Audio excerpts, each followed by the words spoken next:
Alors, sur le dernier parallélogramme de l'exercice 31, page 370, qu'est-ce qu'on connaît? Alors, on a des mesures sur les diagonales. Pour que ce soit plus facile pour expliquer, je vais rajouter le point d'intersection, je vais l'appeler O.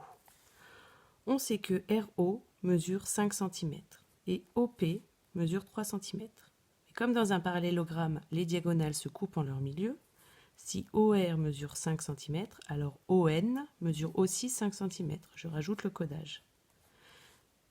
Si OP mesure 3 cm, alors OM mesure aussi 3 cm. Je rajoute le codage. Et on connaît l'angle entre ces deux diagonales, ici, 120 degrés. Je peux commencer par tracer ma diagonale entière, RN qui fait 10 cm, et je prendrai le milieu O. Alors je trace une diagonale de 10 cm, et je place le milieu O.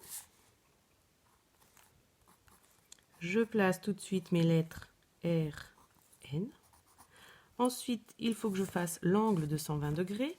Donc, de sommet O, je place le centre de mon rapporteur sur O, le 0 degré sur OR.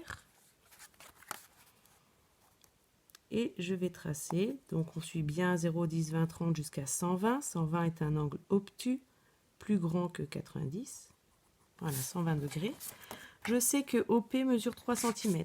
Donc, à partir de mon point O, en me servant de mon petit trait de 120 degrés, je vais tracer 3 cm d'un côté de haut, et l'autre côté OM fait aussi 3 cm, donc de l'autre côté je prolonge aussi de 3 cm. J'ai 3 cm d'un côté, 3 cm de l'autre, j'ai ici ma lettre M, ma lettre P, et je n'ai plus qu'à relier MN,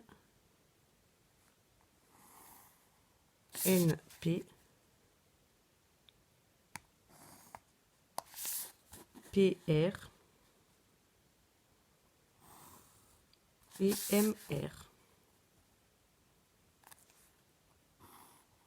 Alors, pour vérifier que vous avez le même parallélogramme que moi, on va mesurer.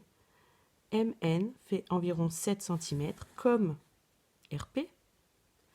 Et MR mesure environ, alors à peu près 4,3 comme PN, à peu près 4,3.